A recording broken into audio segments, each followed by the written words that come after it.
Hello दोस्तों, कहानियों के जादू चैनल पर आपका स्वागत है। आज मैं बादशाह अकबर और उनके नवरत्न बीरबल से संबंधित एक और कहानी सुना रही हूँ। मेरी कहानी का नाम है लालची साधु। आगरा के पास ही एक साधु अपनी कुटिया बनाकर रहता था। सभी लोग उसे दीन दुनिया से बेखबर एक संत समझते थे, लेकिन हकीकत में वह बड़ा लालची था। एक दिन एक बूढ़ी औरत उसके पास आकर बोली, साधु बाबा, मैं तीर्थ यात्रा पर जा रही हूँ। मेरे पास तांबे के कुछ सिक्के हैं जो मेरी जीवन भर की बचत है। ये सिक्के अपने पास रख लीजिए। मैं तीर्थ यात्रा से लौटकर उन सिक्कों को आपसे ले लूंगी। मैं तो सांसारिक माया मोह से संन्यास ले चुका हूँ। साधु बोला, धन से तो मेरा दूर दूर तक कोई नाता नहीं है, इसलिए मैं इन सिक्कों को हाथ नहीं लगाऊंगा। तुम खुद इन सिक्कों को झोपड़ी के किसी कोने में गाड़ दो। साधु ने कहा और अपनी आंखें ध्यान के लिए बंद कर ली। उस औरत ने वे सिक्के झोपड़ी के एक कोने में गाड़ दिए और तीर्थ यात्रा पर चली गई। कुछ महीनों बाद वह औरत तीर्थ यात्रा से लौट आई। वह साधु के पास पहुंचकर बोली, महाज्ञानी साधु, मैं तीर्थ यात्रा से लौट आई हूँ। क्या मैं उन सिक्कों को ले लूं? उन्हीं के बूते तो मैं अपना बुढ़ापा शांति से गुजारने का सपना देखती हूँ। जहां तुमने उन सिक्कों को गाड़ा हो, वहीं से उन्हें निकाल लो। मैं तो सिक्कों को हाथ लगाता नहीं हूँ, पाखंडी साधु बोला। वह औरत झोपड़ी के अंदर जाकर उसी जगह खुदाई करने लगी जहां उसने अपने सिक्कों को गाड़ा था। लेकिन जब उसने अपने सिक्कों को वहां नहीं पाया तो वह भौचक्की रह गई। उसने सपने में भी नहीं सोचा था कि उसकी जीवन भर की कमाई इस तरह गायब हो जाएगी। उसने तो यही सोचकर उन पैसों को साधु के पास छोड़ा था कि वहां वे सुरक्षित रहेंगे। वह भागती हुई उस साधु के पास पहुंची और बोली, साधु बाबा, मेरे सिक्के वहां पर नहीं हैं जहां मैंने उन्हें रखा था। तो मैं क्या करूं? पाखंडी साधु झल्लाता हुआ बोला, तुमने खुद अपने सिक्कों को वहां रखा था, मैंने तो उन्हें छुआ तक नहीं था। वह औरत समझ गई थी कि वह उस लालची साधु का शिकार बन गई है। तभी उसके मन में बीरबल की मदद लेने का ख्याल आया। बीरबल बड़े ही बुद्धिमान थे और गरीबों की मदद के लिए जाने जाते थे।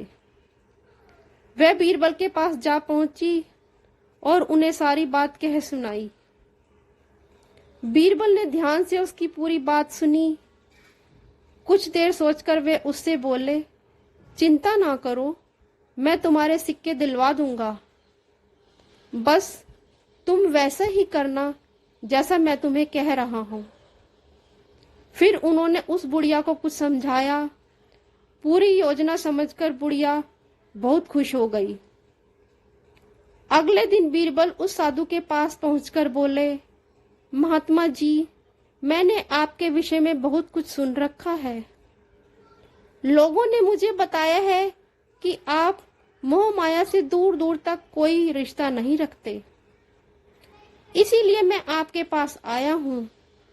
दरअसल मुझे अपने चचेरे भाई से मिलने के लिए जाना है। वहां जाकर लौटने में मुझे 1 महीने का वक्त लगेगा। मैं चाहता हूँ कि इतने समय के लिए आप मेरा यह थैला अपने पास रख लें। ये कहते हुए बीरबल ने एक थैला निकाला और उसे उस पाखंडी साधु के सामने ही खोल दिया। उस थैले में कीमती जेवरात और मोती रखे हुए थे। इतनी दौलत देखते ही उस लालची साधु की आंखें चमकने लगी। वह मन ही मन सोच रहा था, बस थोड़ी ही देर में ये सारी दौलत मेरी हो जाएगी, फिर मुझे साधु के वेश में यहाँ रहने की जरूरत ही नहीं रहेगी। मैं कहीं दूर भाग जाऊंगा और अपनी सारी जिंदगी मजे से काटूंगा। तभी उसे वह औरत उसी ओर आती दिखाई दी।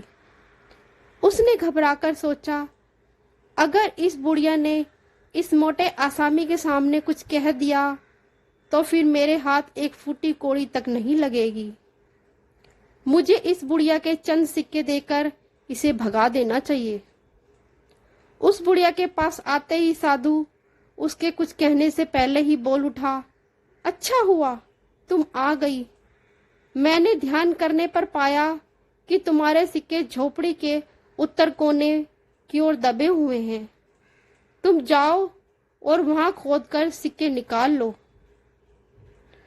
बुढ़िया अंदर जाकर उस जगह पर खोदने लगी। थोड़ी ही देर में उसे वहां सिक्के दबे हुए मिल गए। तभी बीरबल का एक नौकर वहां आ पहुंचा और उनसे बोला, मालिक, आपके भाई आए हुए हैं, वे आपसे मुलाकात करना चाहते हैं। वाह, यह तो बड़ा अच्छा हुआ।